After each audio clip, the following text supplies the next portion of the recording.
it's Holly here for PlayStation Access. We're at Gamescom and we're talking about the girl. She's finally come home. Yes. She's back. There's room for more than one adventurer on PlayStation 4.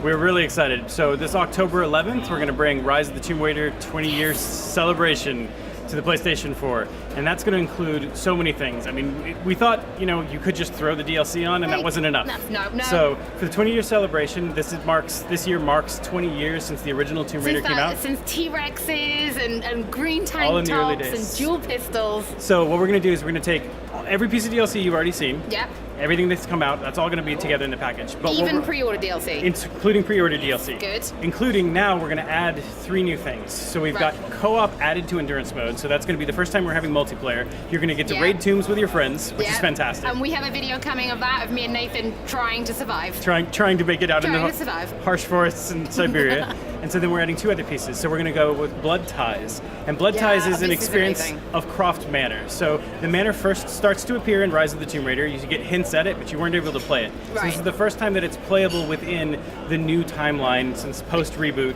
of Lara Croft running through the space. And it's fantastic to be able to touchstone from both the original series and all of the things that you had, the experiences in the manor, and then moving that forward now into this new timeline. And her uncle is basically trying to steal it away from her, and she needs to prove that she's the rightful owner of that place. And it's take back her legacy, which is fantastic. And then on top of that, finally, we have Lara's Nightmare. And in Lara's Nightmare is this chance to run through this place in a very action-oriented, fighting all the different DLCs introduce lots of different monsters, and she's going to get a chance to fight basically all those monsters in her head in this very action-oriented short session within that minute. Now, Blood Ties, we're back in the manor, it's lovely.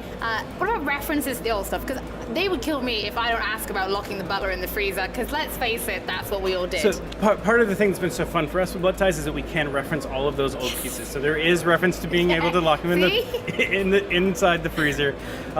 But more exciting than that is that this will be the first time that you're going to actually walk through that space in PlayStation VR. So you're going to walk through in first person, get to see the new manor in the new timeline through Lara's eyes for the first time. Now, when I played it, I was able to do it by sort of jumping Lara around, but can I just walk? Can I just take a joystick and literally walk around in VR? So our first piece is that we want to make sure everybody enjoys it and that it's a nice, comfortable experience for everyone. So we have what we call our comfort mode, where you can actually stand up and walk around within your living room space and experience the manor, but you'll teleport from place to place, because we know that everybody can enjoy that experience, which is key for our new PlayStation VR experience. I mean, in theory, with that one, you could literally sit on a chair and play that, right? You don't have to have like a big living room. You don't have to walk around. You can sit down and play the whole experience. We invite people to do it because it's fun to feel the physicality of you're walking through her manor. It's incredible, actually. And so, but on top of that, we are also offering additional modes for players who are willing to, they want to try walking around with the sticks. They can walk around with the sticks. How long, roughly, Blood Ties, do you reckon? So we'd like to say that there's at least new hour of story content in there. Now that's filled with documents and past history about Lara and the world. So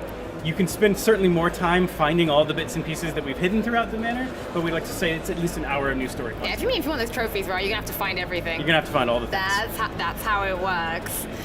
It's honestly looking incredible. The fact that we can go to Croft Manor, which if you're a Tomb Raider fan, and it's 20 years, so you probably are, and have all those emotions and all those feelings attached to Lara, but a lot of action in this one, but no combat in the Croft Manor. Inside of Blood Ties, there's no combat. It's purely focused on understanding that story, understanding your past, learning a lot more about the connections of that world, and then the combat is reserved for in the Nightmare mode, where that is completely combat focused and fighting a bunch of things in the manor. Now, the combat mode, tell us a little bit more about that. Like, what weapons do we have? I mean, it's a fantasy reality, right? It's a fantasy reality within that space. So that one is designed to be sort of a replayable leaderboard experience. So every time you're going to start in a different place, all the weapons, there's going to be pickups throughout the world, but they all change randomly in locations. You're going to fight these big skulls that are a reference to our Baba Yaga content. Those also move around, and then there's a boss fight sort of at the end of it. And you have to get through that entire experience without dying in order to record a score. And so you're going to try that again and again with different cards, because we have our whole Expedition card set, which lets you make that mode a little bit easier, but at penalties to your score, or you can make that mode a lot harder, but you're going to get a much bigger score boost as a result. Leaderboards? Leaderboards for all of that, including new leaderboards for endurance and endurance co-op leaderboards, which puts sort of you and your co-op paired partner together in a score. We can say that me and Nathan did really well, because not many people played it here. So at the moment, me and Nathan are leading the way in endurance scoreboard, so You got that to beat.